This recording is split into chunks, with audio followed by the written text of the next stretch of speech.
सच्चिदानन्दरूपाय विश्वोत्पत्त्यादिहेतवे तापत्रय विनाशाय श्रीकृष्णाय वयं नमः। कृष्णाय वासुदेवाय हरये परमात्मने प्रणतक्लेशनाशाय गोविन्दाय नमो नमः। कर्पूरगौरं करुणावतारं संसारसारं भुजगेन्द्रहारं सदा वसन्तं हृदयारविन्दे भवं भवानी सहितं नमामि। श्रीमन्महागणाधिपतये नमः। उमामहेश्वराभ्यां नमः। श्रीगुरुचरणकमलेभ्यो नमः। जय श्री राधे, जय श्री कृष्ण। समस्त भक्तों से, सज्जनों से, भाई बहनों से राधे राधे। मैं निवेदन करना चाहती हूँ, देखो मुझे एक बात याद आई। व्यक्ति का वेश कैसा भी हो, भगवान से मिलने के लिए, भगवान की कृपा के लिए मन का सुंदर होना, मन का पवित्र होना बहुत आवश्यक है। आप घर में रहें, कोई परेशानी नहीं, परंतु अपने मन को वन में रखें। एक बात कहूँ, वैराग्य में और त्याग में बहुत अंतर है। त्याग किया जाता है, वैराग्य हो जाता है।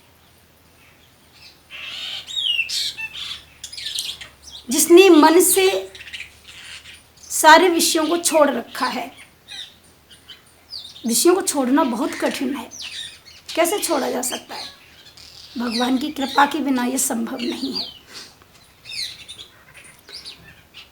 भगवान की कृपा होती है जब हमें संतों का साथ मिलता है। संतों का साथ बहुत जरूरी है। गोस्वामी तुलसीदास बाबा लिखते हैं,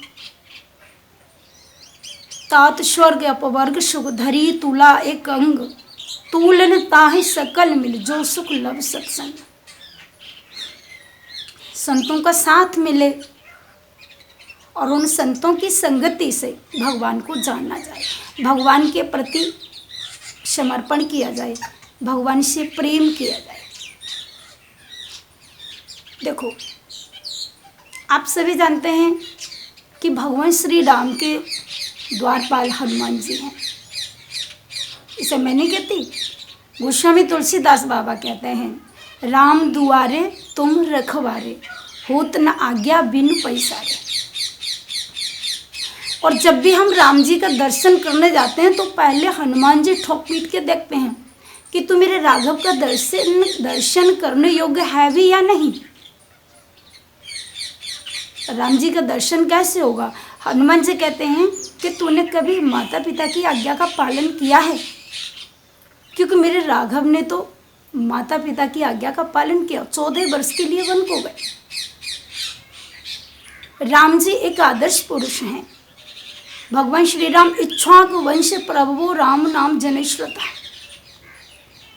यू दैत्य हंता नरकांत काश्य भुजाग्र मात्रेण च धर्म गोप्ता, भूभार संगात विनोद कामम, नमामि देवम रघुवंश देवम। भगवान भूभार दूर करने के लिए धरती पर आए। भगवान का प्राकट्य हुआ। श्री राम मर्यादा पुरुषोत्तम है, भगवान श्री कृष्ण प्रेम पुरुषोत्तम है। वो सभी को प्रेम करते हैं। राम जी मर्यादा का पालन करते हैं। तो हनुमान जी का कहाँ सुंदर वेश था? हनुमान जी का तो कुवेश था, बंदर का रूप। पर तुलसीदास जी लिखते हैं, कंचन वर्ण विराज सुवेशा, कानन कुंडल कुंचित केसा। कंचन वर्ण है जिनका और सुवेशा, बड़ा सुंदर वेश। किसी ने पूछा हनुमान जी का वेश सुंदर कहाँ है? वो तो बंदर का रूप है उनका। तो बहुत सुंदर वर्णन किया। सुबेश किसे कहते हैं? सुबेश,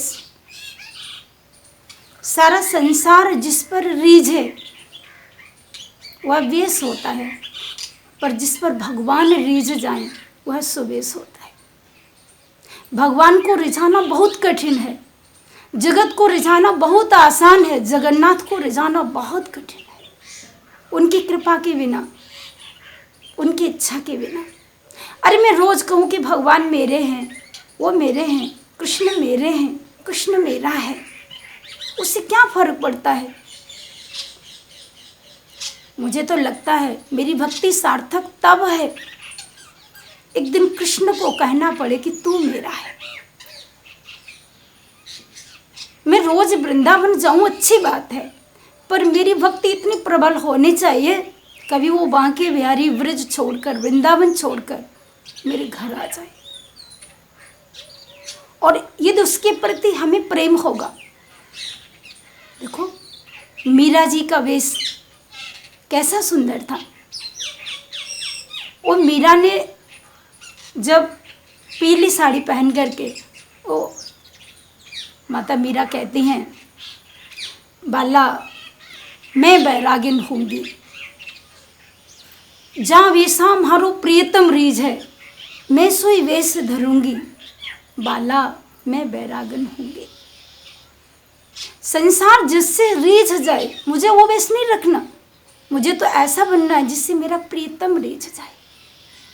और वही मीरा जी एक दिन जब बैठी हैं अपने घर के आंगन में, तो एक कौवा उड़कर आया और उस कौवा को मीरा ने देखा। उससे कहा, अरे कागा, तू मेरा एक काम कर दे, मैं वृंदावन नहीं जा सकती, पर तू एक काम कर। कितना सुंदर भाव है मीरा जी का। मीरा जी ने कहा,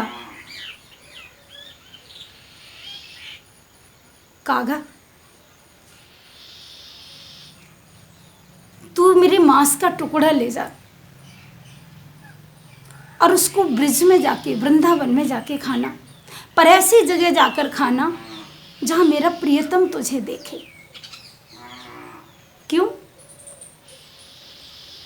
यदि एक बार उनकी नज़र मेरे शरीर पर, मृत शरीर पर, शरीर के टुकड़े पर पड़ जाएगी तो भी मैं धन्य हो जाऊंगी।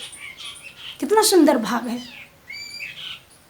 वही मीरा जी एक दिन जब ब्रिज में आई, वृंदावन में आई बिहारी जी का दर्शन करने के लिए, तो एक बहुत बड़े पंडित जी काशी से आए हुए थे, बहुत बड़े विद्वान थे।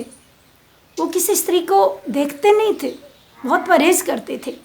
उनको जब पता चला मीरा जी ब्रिज में पधारी हैं, तो अपनी कुटिया में बैठे थे, मीरा जी उधर से होके निकली तो उन्होंने पर्दा डाल लिया अपनी कुटिया पर। बाबा जी ने, मीरा जी ने आकर के देखा, इसमें कौन है? बोले महाराज जी हैं, मुझे दर्शन करना है। मीरा जी ने कहा, लोगों ने कहा वो स्त्रियों को नहीं देखते। क्यों? बोले अबलाओं को देखते नहीं, स्पर्श नहीं करते, देखते नहीं, उनका नियम है ये। मीरा जी को बहुत हंसी आई, बहुत हंसी, बहुत हंसी। लोगों ने पूछा आपको हंसी क्यों आ रही है? मीरा जी ने कहा, बस मुझे इसलिए हंसी आई है, मैं तो जानती थी कि वृंदावन में एक ही पुरुष है और वो है नंद का बेटा। ये दूसरा पुरुष कहाँ से आ गया? यहाँ तो जितने पुरुष हैं वो भी सब गोपी हैं, पुरुष तो केवल मेरा कृष्ण है। और उसी को आदि पुरुष कहते हैं, उसी को परम पुरुष कहते हैं। कितना सुंदर भाव है मेरे भाई बहन। इसको कहते हैं वैराग्य। इसको किया नहीं जाता, उसकी प्रेम में हो जाता है। हम लोग भी ऐसा कुछ करें, प्रयत्न करें कि हम लोग भी कृष्ण को प्रिय लगे, हमारा सब कुछ उसको अच्छा लगे, हमारा चलना उठना बैठना वातावरण सब मेरे कृष्ण को पसंद आना चाहिए। और जो मेरा वेश, जिसको देखकर मेरा प्रियतम खुश हो जाए, गदगद हो जाए, मुझे वही वेश धारण करना चाहिए। मुझे जगत को नहीं रिझाना चाहिए, मुझे जगन्नाथ को रिझाना है। राधे राधे, जय श्री कृष्ण।